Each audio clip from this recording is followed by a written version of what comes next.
Okay, hi everyone. We're going to do the croissant recipe. I am starting by showing you the mise en place that I have set up for this lab. I'm going to show you all the ingredients that I've already scaled out and the equipment that you'll need. I have my mixer. It is possible to do this recipe without a mixer, but I'll kind of show you both ways as we go. I have my recipe on hand, so I know what I'm working through. Just to let you know, I'm going to be working through the US measurements. Remember, you don't ever want to toggle between metric and US. The recipe is set up to use one or the other. Okay, so outside of the ingredients, the equipment you'll need, later on, you're going to need a rolling pin. A flexible rubber spatula will be handy, and or the flexible bowl scraper. You'll probably need a spoon to stir when you're dissolving the yeast in the milk. You're also going to need the half sheet pan lined with parchment paper. I already scaled out my ingredients, but I used my scale and I used measuring spoons.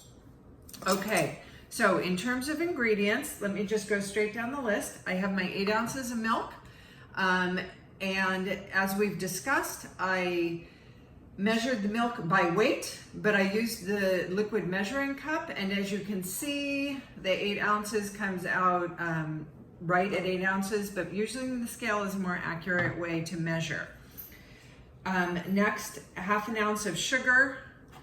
I have scaled out into a little cup. I have my salt, which is ¼ an ounce. I have that in a little cup as well.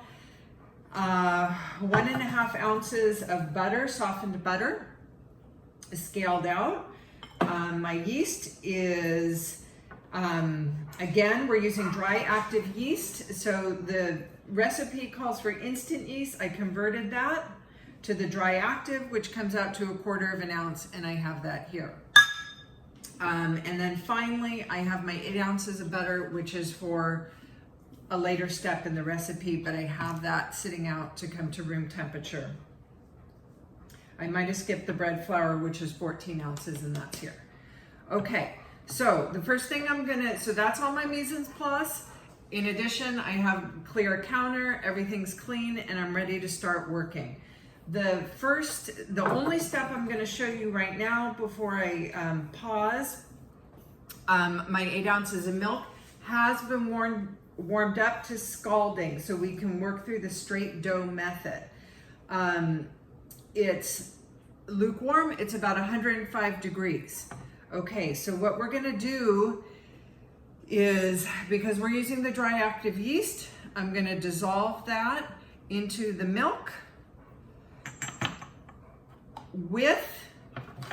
I'm going to use about a teaspoon of my sugar.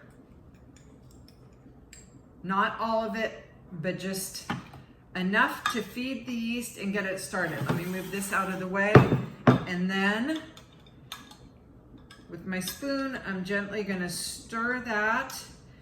And as you remember, when we've worked with the yeast in the past, it probably takes about 5 or 10 minutes for the yeast to dissolve and start to bubble and come to life.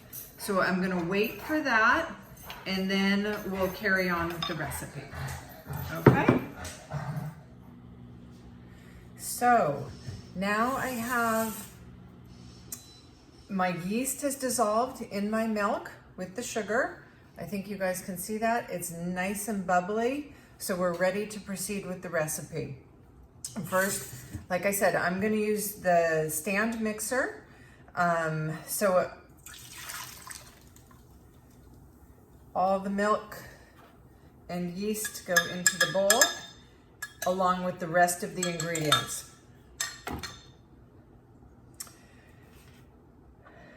I will start by adding my salt and the remainder of the sugar into the flour. I'm going to give those a little stir. That just helps ensure that the dry ingredients are distributed.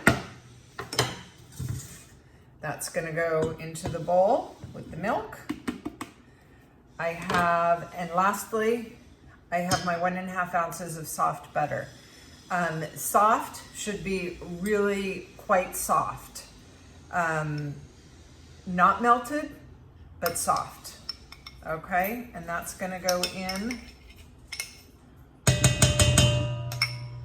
So at this point, all the ingredients are in except the last 8 ounces of butter. We'll get that on the mixer.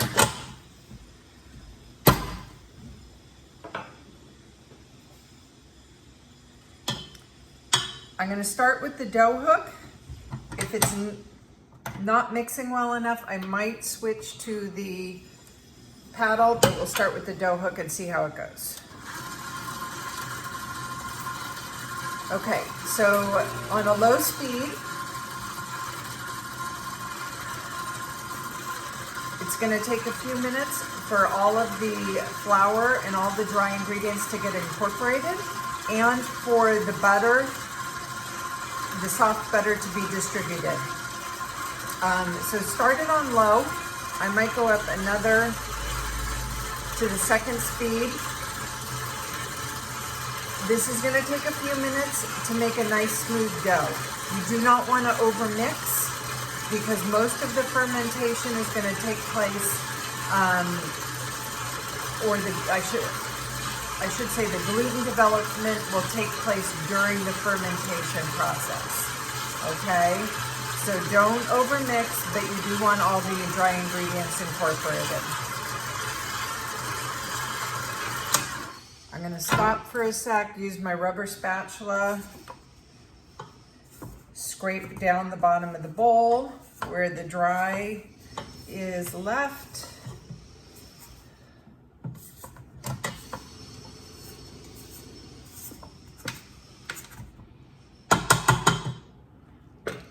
Let it mix a little more. It's almost there.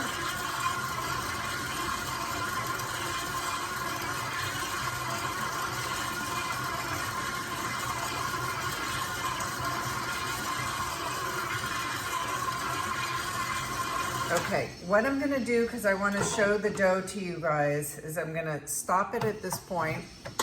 I'm gonna take it out of the bowl and put it on the counter so you can see it.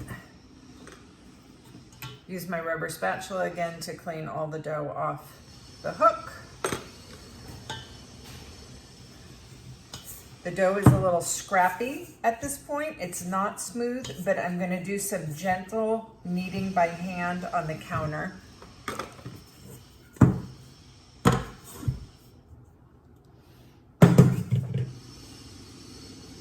I don't think I need to even dust with flour because the dough still has some dry flour in it.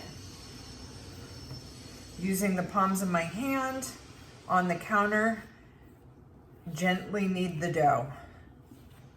So if you don't have the stand mixer at home, you could have done all of this in a mixing bowl, just using the rubber spatula, incorporating the ingredients, and sort of stirring it that way instead of using the dough hook on the mixer.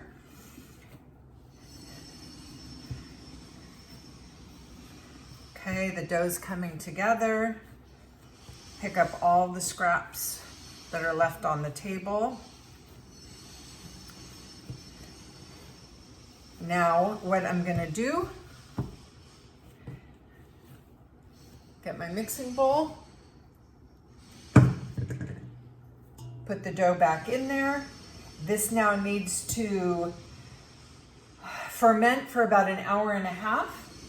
You want to keep it in a warm, non-drafty place, and you want to keep it covered so it doesn't dry out. So I'm just going to throw a kitchen towel on top, and I'm going to set that aside, and we're going to leave that for an hour and a half. Okay? Okay, back again. I have my croissant dough that has been fermenting in a warm place for an hour and a half. It has grown in volume, so it's nice and soft. I'm gonna take it out of the bowl. I have a little bit of flour here to do a gentle dusting on my sheet pan lined with parchment paper. And I'm gonna punch down the dough and spread it out.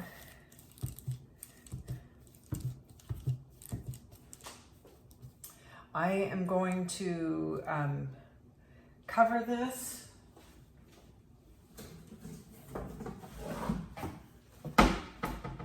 I'm going to cover it in plastic wrap so that it doesn't dry out when I leave it to rest in the fridge. And we're going to let it rest for about 30 minutes.